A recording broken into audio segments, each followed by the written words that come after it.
Роман Николаевич, мен музыка оққанда мына далалар титреп тұра албай кетемін да. Даллар, ты в жизни не укружи, неудачник, танцевать вообще не умеешь, я кажется. Весь кайф мне сломал. Чё, приперся-то? Короче, я пришел, Роман Николаевич.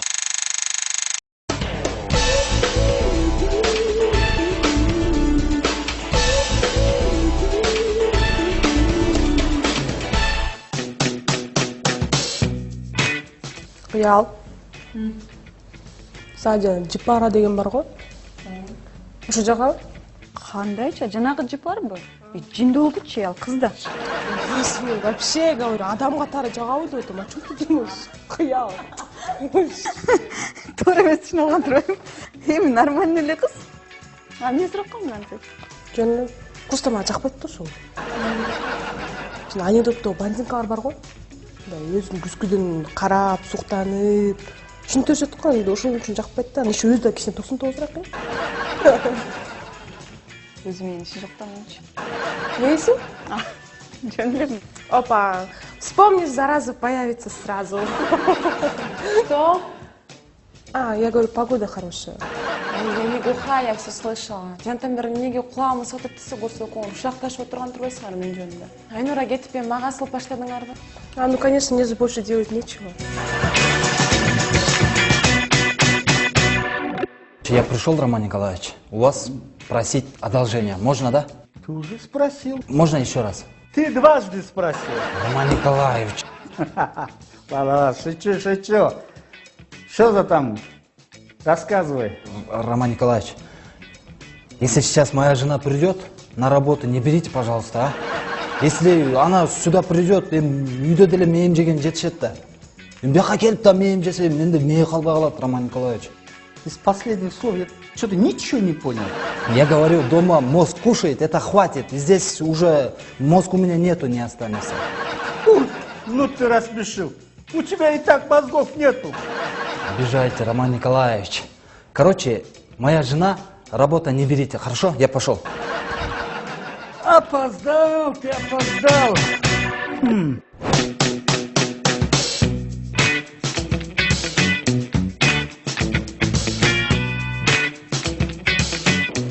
Здравствуйте. А вы ко мне, леди? Да. Слушаю вас. Сейчас, Азер. Здравствуйте, можно? Я хочу устроиться на работу к вам. Вот мое резюме. Вы должны меня обязательно взять на работу. Почему это обязательно? Потому что будет плохо. Если будет плохо, звоните в скорую, мы же вам не больница. Нет, вы меня не поняли. Не мне будет плохо, а вам будет плохо. С чего взяли, что это мне будет плохо? Ну, знаете, я знаю ваш секрет. Гордый орел. Все. С кем же вы хотите устроиться? Ну, главное, не швабра, не тряпка, не ШПРГ, пожалуйста. Ну, если вы не хотите уборщицей, так кем же хотите быть? Я умею шить. Шторы, одежду могу шить. Ну, у нас телевидение. Нам не нужны швеи. Ну, тогда другую работу. Вы должны меня обязательно взять на работу. Ну, раз вы не хотите... Я тогда буду делать ваш шантаж. Вот ваша жена придет и жар птицу вам устроит. Все, понял. У нас как раз бухгалтера нету. Как насчет бухгалтерии? Ну, хорошо. Бухгалтер так бухгалтер. Спасибо вам, Роман Сергеевич. Сергеевич? Ой, извините, Алексеевич. Алексеевич? Да, никто мое отчество не путал. Сайрош. Сайрошка. Сен үйдө эле отура берсең болмок, убар болбойчу. Жыргап, диванда, тукум пышырып жейсиң, кант жейт элең. Сериал көрөт элең, жыргап. Мына, как раз мына азыр эки бол ойноп калды, сериалың башталат эле. Мен сериалы дистен эле көрө алам, интернеттен эле көрө алам. А вот сен каякта жүрөсүң, ким менен жүрөсүң, чын эле директорсуң, мен аны көрө албайм да дистен. Болуп, Сайраш. Ким болуп орноштун буяка? Уборщицабы же ашканага? Эмне сразу уборщица, ашкана? Же мен эмне тамак жасап, үй жыйнаандан башка эч нерсе билбейт деп ойлоп атасыңбы? Эми айтпайсыңбы, эми жөндөн сурап атам. Бухгалтер. Ким? Бухгалтер. Сайраш. Сенин кесибиң башка да. Ооба, тигүүчү. Ну, а тигүүчү менен бухгалтердин айырмасы асман менен жердей. Сен жардам бересиң да бул жерден. Кач.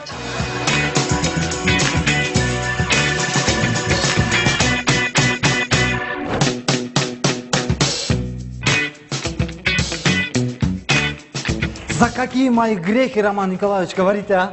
Ну, если ты это считаешь наказанием, то за то, что ты мне до сих пор мою жар-птицу не нашел. И подожди, ты же мне в прошлый раз говорил, что у тебя 5 детей, типа того. Мен анту айткан эмесмин, Роман Николаевич. Я говорил, вот 5 детей будет, Роман Николаевич, когда она родится. А что мне теперь делать, Роман Николаевич, а? Что мне теперь? Там дома она есть, а здесь она есть. А мне надо же, мне сергиткенство, отдыхать. Отдыхать? Ты что, на работу отдыхать приходишь? Ты дурак. Не, Роман Николаевич, вы неправильно поняли. Вот, когда я на работе, да, это сергиенство, понимаете? Слушай, ты там еще какое-то сергиткенство, что ли? Это мозг. А сергиткенство это приветривил. Нет. Ветер дует. Ну, сквозняк надо, мозги, понимаете? Ветер дует? Ну, как вам объяснить? Она дома мозги кушает, а здесь не ветер дует, сквозняк, хорошо. У тебя мозгов нету, поэтому у тебя там ветер, сквозняк. Будем считать, что я тебя понял.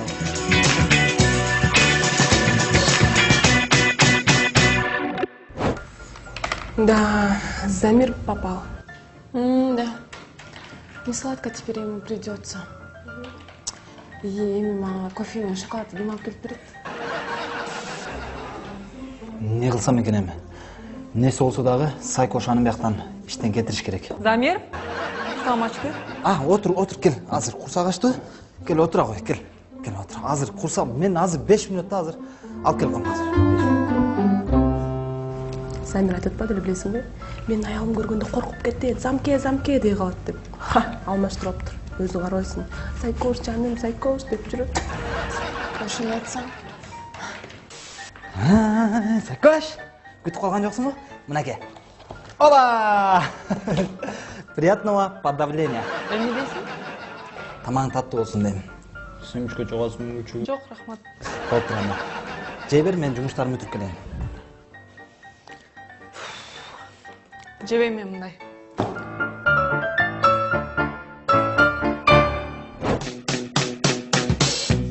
Кыздар, эгердечи силер алтын балык кармабасаңар, мындай эмне тилек айтмак элеңер? Мен деген Ничке Талия, 7 кошелек демекмин. Дайыма. Алтын балык алмаштырып албай, пожалуйста. Ичке Талия, 7 кошелек. О боже. Сизчи кыял? Менби гендерлик теңдүүлүк. Кыял эмне келесиз? Ушинтип эле гендерлик теңдүүлүк болбой атат, деп эле ушинтип эле капа болобуз. Кыздар, биз деген коомдо өзүбүздүн ордубузду эркектерден кем эмес экенибизди көрсөтпөсөк, болбойт ал. Далилдешибиз керек. Мына мисалы үчүн Алия Руслановна профессионал болсо дагы, аны аял болгондугу үчүн жумушунан ылдыйлатып салышты. Туура эмес да бул, туурабы?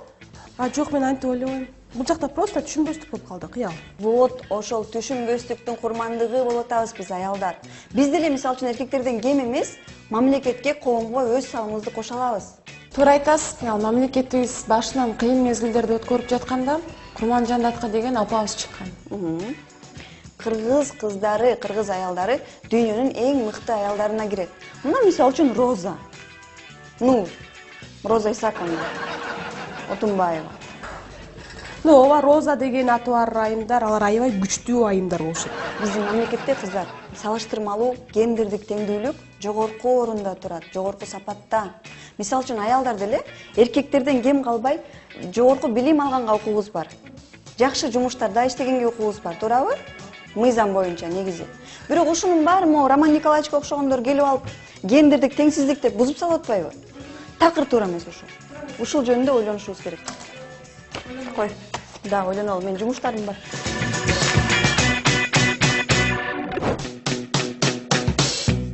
Кыздар эки. Роза гүлүм, Жыпар гүлүм. Мен сеники эмесмин.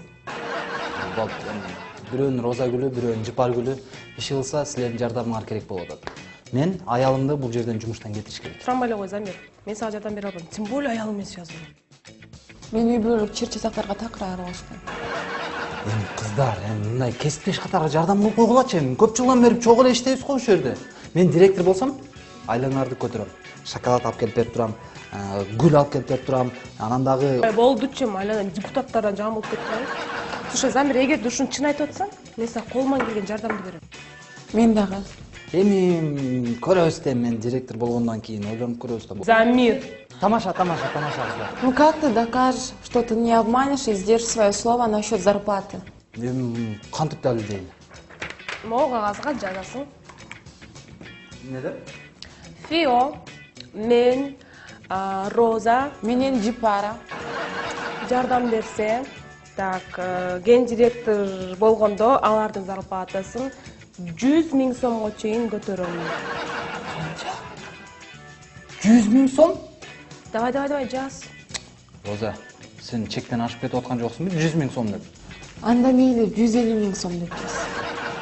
Кыздар, мен 3 жерге ген директор болуп иштесем деле 100 000 сом таппасам керек. Жыпарчыка, Замир экөөсүнүн жардамыбыз кереги жок экен. Курсак ачты, жүрүп барып тамак ичип келесиз. Кыздар, болуп тур. Жок дегенде мындай 20 000 сом дегилечи. Анда 30 000 сом. Болуп тур. Силерге да жок, мага да жок. 27 000 сом. Йоо, батыраак жазчы, ладно. Антон Сайра ханым келип каласың.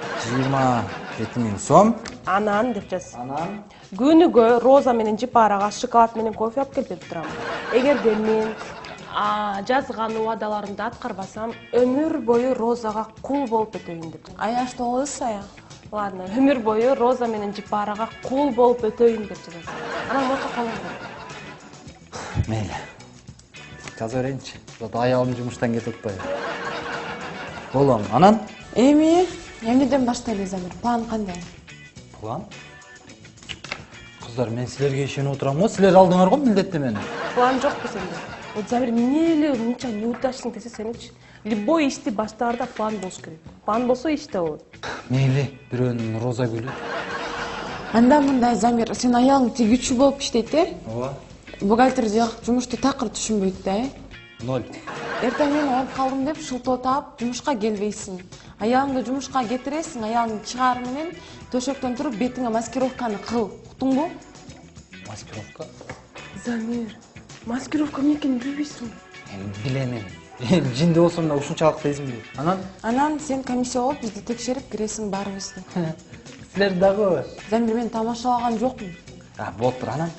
Короче, бизди текшерип бүткөндөн кийин бухгалтерский барактарды алып кел деп айтасың. Бухгалтерский бумагалардан, бул туура эмес чыгып калыптыр деп чыр-чатак чыгарасың баягы жерден. Анан сенин сайкоштун жүрөгү түшө ошол жерден. Ну, она в общем сама уволится да по своей воле. Анан кийин в общем дальше импровизировать этебиз, Жыпара. Рахмат. Бирөөнүн Роза гүлү жана Жыпар гүлү. Бирок рано не радуйся, мы можем передумать. Сайкош, сени бир текшерейинчи. Үйдө көчтөрүмдү бардыгын бир алайынча таң. Кагаздар эле эмес. Бүт бутунан баштап башына чейин бир текшерем да. Күйөөңө жаман сүйлөбөй жүр. Ар дайым ысык чай берип жүр деп текшерейинчи.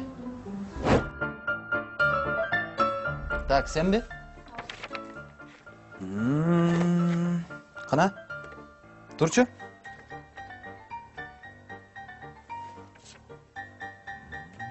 Отур. Кайра тур. Нары карачы. Мындайдан турчу капталына. Жакшы, отур. Муну окуп көрчү. Могу жерден. Ар бир жазык фантазиядан чыгат дейт Александра. Кээ бир идея көп убакытта бышып жетилет, кээ бир болсо ойлонбогон жерден пайда болот. Илхам ар түрдүү сүрөттөрдөн кыздары жакшы көргөн мультфильмдерди. Болду, рахмат. Жигитиң барбы? Жок. Жигитиң жокпу? Күйөөңчү? Күйөөм да жок.